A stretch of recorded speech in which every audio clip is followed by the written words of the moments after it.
હાય વિપુલ, કેમ છે? મજામાં. કેમ આજે આટલો બધો ખુશ લાગે છે? સારું, ચાલ તું પૂછ્યું તું કહી દઉં. મારે 10 કરોડની લોટરી લાગી છે. હવે તો આપણે સાયકલ નહીં તો આપણે ગાડી લઈને આવીશું. અને એમાં શું, બેંક ખાતા નંબર માગ્યો તો આધાર કાર્ડ નંબર અને ઓટીપી. એ તો મારા ડાબા હાથનું કે બધું જ 5 મિનિટમાં આપી દીધું મેં.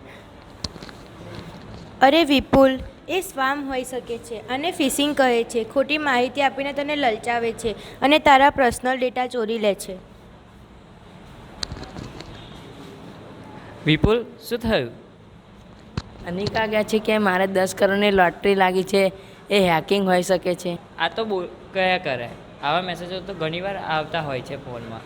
મેં તો કેટલીક વાર આવા મેસેજો પર લિંક ખોલીને અને તેમાં માહિતી આપી પણ દીધી હતી. તો પછી શું થયું હતું? આપા નવાઈ ગયા. બેંકમાંથી 5-10 હજાર કપાઈ ગયા. પણ કોઈક દિવસ 10 કરોડની લોટરી લાગશે તો ખરા. એમ કાંઈ લોટરી લાગતી હશે? આ બધી લાલચુ ઓફરો જ હોઈ શકે છે. અરે બાળકો, તમે તો જબરજસ્ત ચર્ચા કરી રહ્યા છો. તમે જે ચર્ચા કરો છો તેને સાયબર ક્રાઇમ કહેવાય છે. શું કહ્યું મેડમ? સાયબર ક્રાઇમમાં આવું ઘણું બને છે. ફિશિંગ, હેકિંગ, ઓનલાઈન ઠગાઈ, ડેટા ચોરી અને સોશિયલ મીડિયા પર ફેક પ્રોફાઇલ બનાવવી વગેરે. હા, એટલે જ મેં આજે સાયબર નિષ્ણાંત પોલીસ ઇન્સ્પેક્ટર સૂર્યા સાહેબને બોલાવ્યા છે. તે તમને તેની ઘણી માહિતી આપશે. मन भवन उठे धन सिंह उठे जब खबर उठे के हाँ भाई सिंघम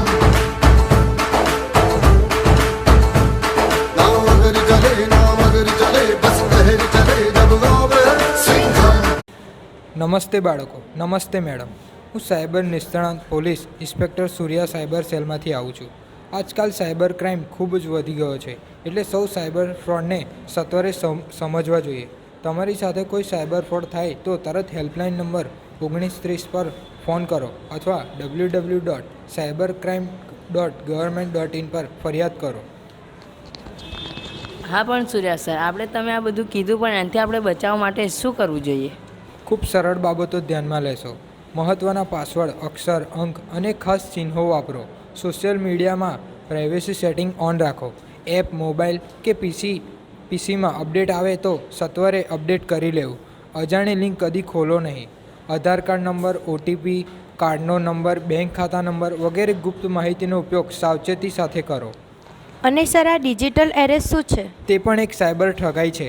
આજકાલ ડિજિટલ અરેસ્ટના નામે ખોટા અધિકારી બની પોલીસ યુનિફોર્મ પહેરી વિડીયો કોલ પર ડરાવી ધમકાવી તમારા ફોનને અનલોક કરાવી ખાતા નંબર, પાસવર્ડ અને ગુપ્ત માહિતી ચોરી પૈસા વસૂલે છે. આવા કેસમાં તરત જ હેલ્પલાઇન નંબર 1930 પર સંપર્ક કરો. અને સર, આ ડિજિટલ એરેસ્ટથી બચવા માટે શું કરવું જોઈએ?